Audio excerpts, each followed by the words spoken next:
Hello everyone, welcome back to Learner's Buzz. So today we are going to begin a series of videos in which we'll have 4 videos on each of the language skills. So as we know, the 4 fundamental skills: listening, speaking, reading and writing. So as we know, language is a constellation of these 4 skills. Therefore, the better the mastery over each of the skills, the better would be the performance of a student in rest of the areas of curriculum. To put it in a simpler language, what we mean here is the success a student has in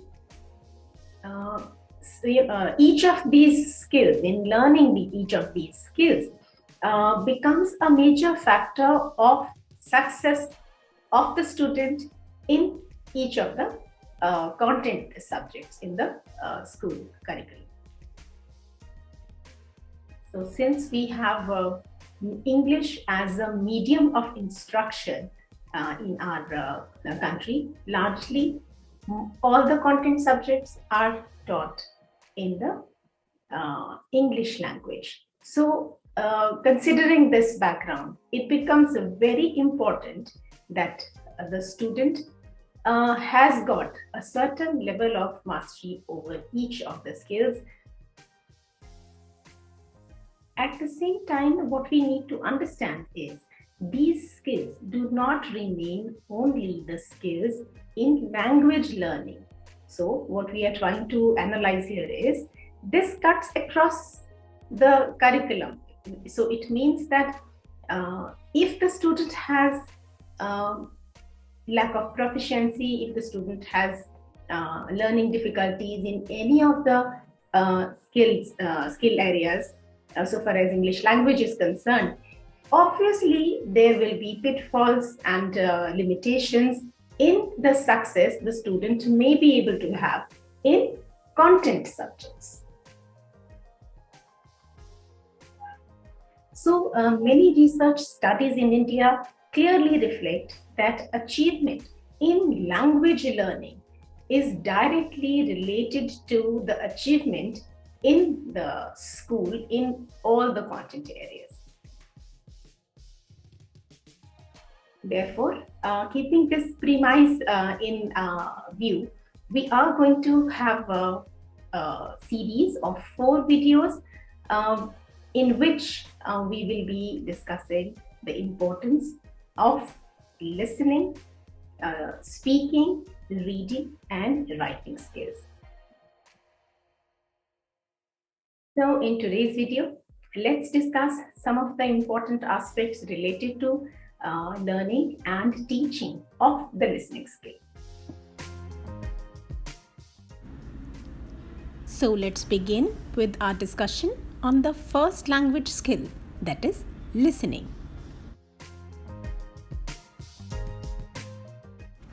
The term listening in language teaching refers to the complex process which allows us to understand spoken language. Listening is not only a skill area in language performance, but it is also a critical means of acquiring the second language. Listening actually involves processing the language in real time. By making use of previous knowledge in order to create meanings.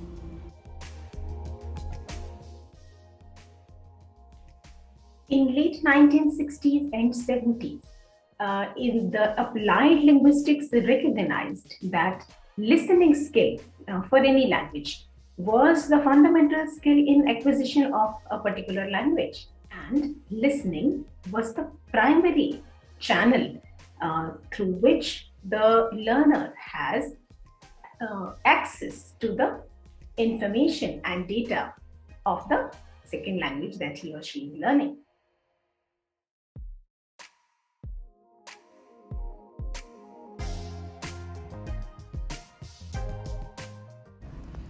Therefore, in order to acquire the second language, a learner must come to understand the language in these situations. About 1982, Trashin claimed that comprehensible input was a necessary condition for language learning. We understand that language learning involves the process of information input and output. Listening and reading are two skills which function as an input source, whereas speaking and writing, through which the learner expresses, are the output sources.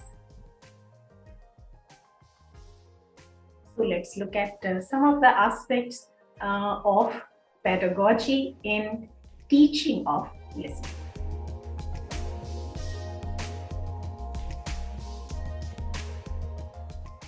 So, from here onwards, the notion of listening for meaning, in contrast to listening for language practice, became a standard mode of teaching the English language from mid 1980s.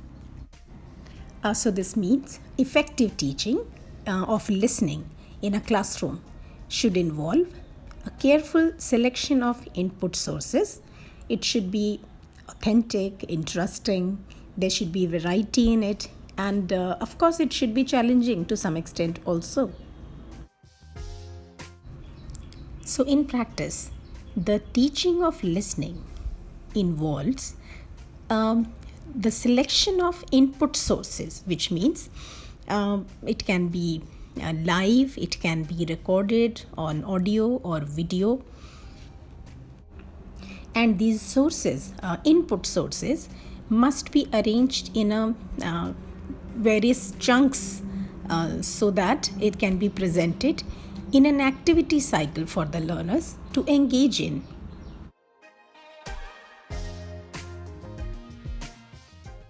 The task designed for listening practice in a classroom should be well structured. There should be ample opportunity for the learner to activate their own knowledge and experience, and also they should be able to monitor what they are saying and doing in the activity.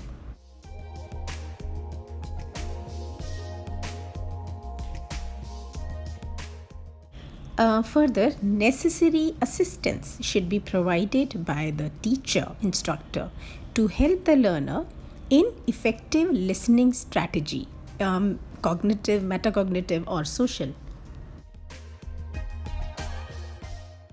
And another important factor would be to integrate the listening practice activity with the other learning purposes, speaking, reading, and writing at the same time.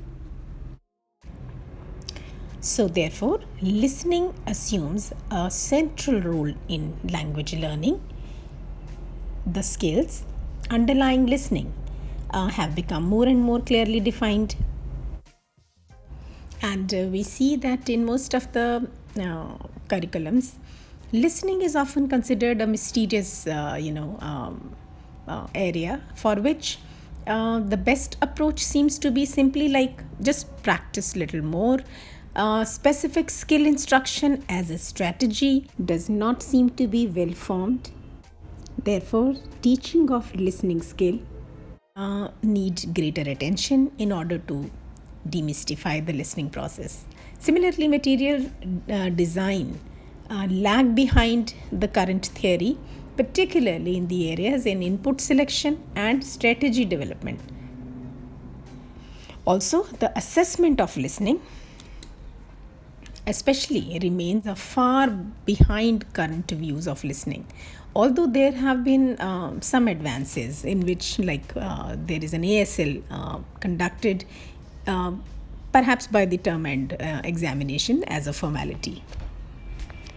So, however, it is sad that teaching methodology in the mainstream school education is not yet caught up with the theory of importance of listening in learning of teaching language.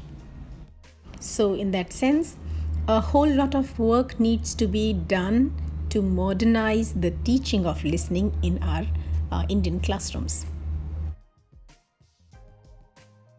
Since we understand that the process of language acquisition, whether first language or the second language or the third language, actually begins with the first skill, that is listening. Because this is a natural, approach. Even, whatever the language of an individual is, language learning begins with listening at the first stage, followed by speaking. It is not only true for the first language acquisition, it is equally true even for the second or third language learning. Teacher plays a very important role in this process of language acquisition. Why? Because although there are various input sources which we are expected to involve in the teaching of listening, but for all obvious reasons, the English language teacher is the major source of influence and impact for the student, and the modeling of the language by the language teacher is of crucial importance. And also here I would like to point out a little about the bilingual approach, which is sometimes emphasized and practiced beyond the permissible limit. Yes, we understand that so far as the content subjects are concerned, the teaching of content subjects is concerned, yes, we understand that it is very important that the student understands the context, and use of bilingual approach must be made use of, because it's very important for the student to first relate with the content at hand. But at the same time, we must understand and realize that in the English language classroom, if the use of bilingual approach exceeds the permitted limits, it almost becomes teaching English in regional language, which is not good for the language learner because English language teacher is the primary source of the language model in use. So that's all for today. Hoping that some of the generalizations discussed here would be useful for you. And if you have any thoughts, any ideas to share, please do share. Have a wonderful day and happy teaching.